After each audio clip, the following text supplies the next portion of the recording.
Horror films. You love them. I love them. I'm pretty sure almost everyone on this planet appreciates a good little horror film. When someone thinks of a horror film, they might think of something like a slasher, a thriller, or something just downright sinister. But a few people, such as myself, when they're brought up with the idea of a horror film, like to think of Final Destination. Although Final Destination classifies itself as a horror mystery movie, people just like to call it its own thing, making Final Destination literally its own subgenre of horror for some reason. If you don't know what the plot of Final Destination is, here's what you need to know.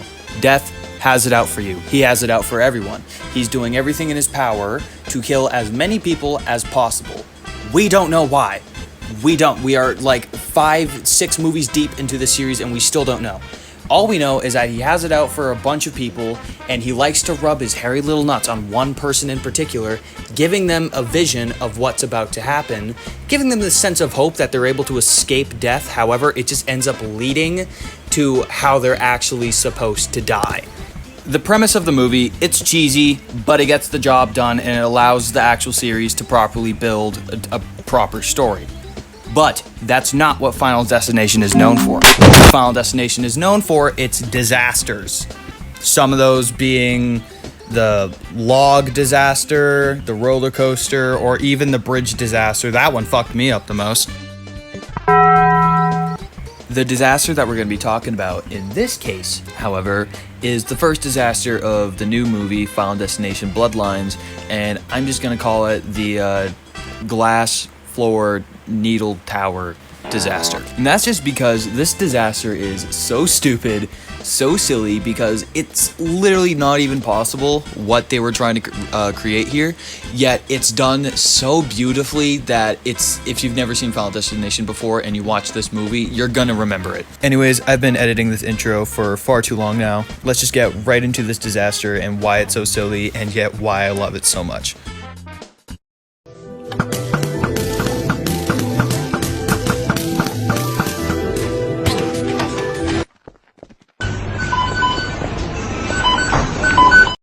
So the disaster starts off with this kid holding a little coin and he decides to throw it off. Now stop.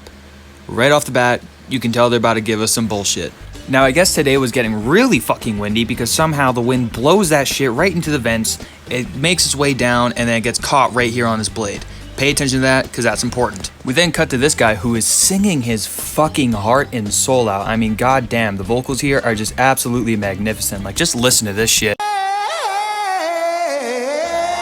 So his vocals are so damn good that these guys start jerking on the dance floor and they are breaking the damn glass. To properly communicate how absolutely dumb this is, this place is based off the Space Needle Tower. And much like the Sky Tower in Final Destination Bloodlines, it also has glass floors made out of 10 layers of a structural glass, which means that you could shoot this floor with a Desert Eagle and the glass would reduce that bullet into nothing but ash. Now I can already hear you saying, oh, it's just the movie, it's just the Sky Tower, it's not actually made with that level of glass. It's still supposed to be supporting the weight of however many people are here. Doesn't matter how hard they're dancing. Editor, insert that one candy shop big shoe meme, because that's how hard these motherfuckers had to have been dancing to break the glass like this. And they don't even just break the glass too. I'm not even kidding. These guys are dancing so fucking hard, they are breaking the bolts out of the support. They are fucking dancing with the wrath of God. I can't even say that this place is being held support together by paper clips, because paper clips would do a better job. This shit's held together with hopes and dreams. Apart from probably weighing kilos, these people are also dumb as rocks, as they haven't even noticed the glass is breaking, let alone the possible wobbles they're feeling in the side of the building because of the breaking fucking beams. Now, remember when I said pay attention to that penny that got caught in the fan blade? Well, this is why. The shit flies out and nicks the fucking gas canister. I already told you that death was bringing us some bullshit this time around. Cut back to our 5-ton weighing dancers, and they still have yet to notice that the glass literally beneath them is breaking apart. Look at this. How has no one noticed this yet? Now the room is filling up with gas, and you can just tell that whatever's gonna happen, it's gonna be absolutely ridiculous, and it's not gonna make any sense at all. I also want to point out that this blue chick is the one that's experiencing this vision. That's the only spoiler I'm gonna really give to the story. They start rising, the vocals get louder and louder, and the glass is breaking apart more and more. The gas is now seeping into the room. Shit is about to get fucking real. I do want to give kudos though, the way that they do the foreshadowing here is pretty damn good. The bitch backs away off the glass floor. No one still notices the breaking glass. The buddy is still singing his heart out. Like, the vocals are still so damn good. The poles are like moments away from breaking. It's damn near seconds now before shit breaks loose, until all of a sudden, holy fucking shit. For something as silly as what just happened, they did a pretty damn good job at displaying how scary this actually would be. Like, I know that this shit wouldn't happen if I went up onto the Space Needle, but now you definitely won't catch me up there. Something I want to point out though is that there are still people falling from this one specific spot, which implies that fucking Darren right here has the reaction speed of a cucumber, as he still fell right after the glass broke. So a couple weeks ago, I shot the fucking dog that lives across the way. Little barking ass. Eventually, people finally stop falling because they grew a brain and realize that there's a hole in the floor, except for this guy right here, who's holding on for dear fucking life. However, because his hands are bleeding, he ends up slips and falling to his death. People start running away because they're panicked, and reasonably so. This guy right here is holding a pan on fire for some reason, and this bitch ends up catching on fire. Now, this scene right here is fucking hilarious to me because this guy just straight up does not give a fuck. He's watching all this unfold, and the only thought going through his head right now is, damn, maybe now I can get off work early, go to the casino and gamble my life savings away and beat my son because I lost the jackpot.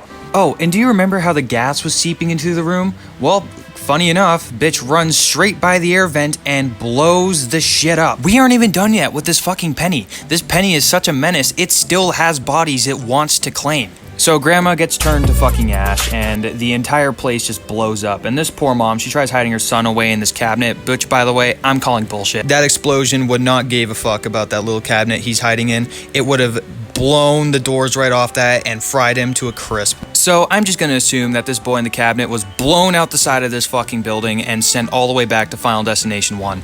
So now there's a raging fire, people are burning alive, and there's a huge ass hole in the floor. This one staff member right here, I'm gonna assume, is the only one with the prefrontal cortex, locks in and starts guiding people to where the exit is. I don't know how they didn't think of that sooner, but now they're doing it. This kid, who is an absolute asshole, pushes people out the way and rushes down the stairs. Now Death just decides to break the laws of physics and be an absolute asshole as, miraculously, this one singular spot in the tower breaks away. You can defend this all you want. There is no way the wall would have broken apart right at that specific spot. I just straight up don't care. So then this guy locks in and he says, let's go to the elevator. I'd love to point out that there are two main entrance and exit points and no one thought to rush to them anytime sooner. These people are also just completely brain dead, as I guess they just forgot about what happened with the glass floor earlier as they pile onto this glass floor elevator. Now Gramps over here, fearing for his life, is trying to go into the elevator till the staff members just like, stop it, you senile fuck. There's too many people on, you're gonna get us killed. It's too late though. He gets stuck in between the doors, elevator falls, and Grandpa paced. Absolutely fucking yummy. If there's any point to panic, it's now. There's no way to get off this couple 100-foot tower. Everything's on fire. There's a huge hole in the floor. We just have to wait for rescuers to eventually show up. I mean, hey, it couldn't possibly get any worse, right? Well, notice how these beads are rolling off to the side? Well, the thing is, do you remember these beams right here that broke apart because they were held together by hot glue and a little bit of splooge? You see, they're supposed to support the sides of the building and prevent the literal entire side from falling down. And because they're gone,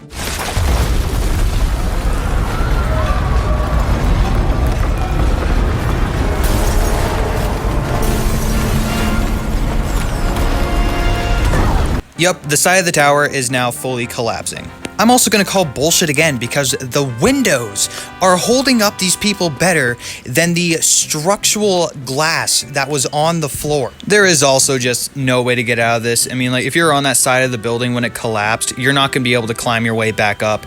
It's just too steep, and the floor would probably be way too slippery considering these people are wearing loincloth. So you're pretty much just fucked. However, there's hope. The glass isn't breaking. It's not falling down anymore, so maybe if they hold still enough, people will come to eventually rescue them. Remember that coin I mentioned earlier? Well, it has another body to claim in the fucking most hilarious way possible. Just take a look at this shit.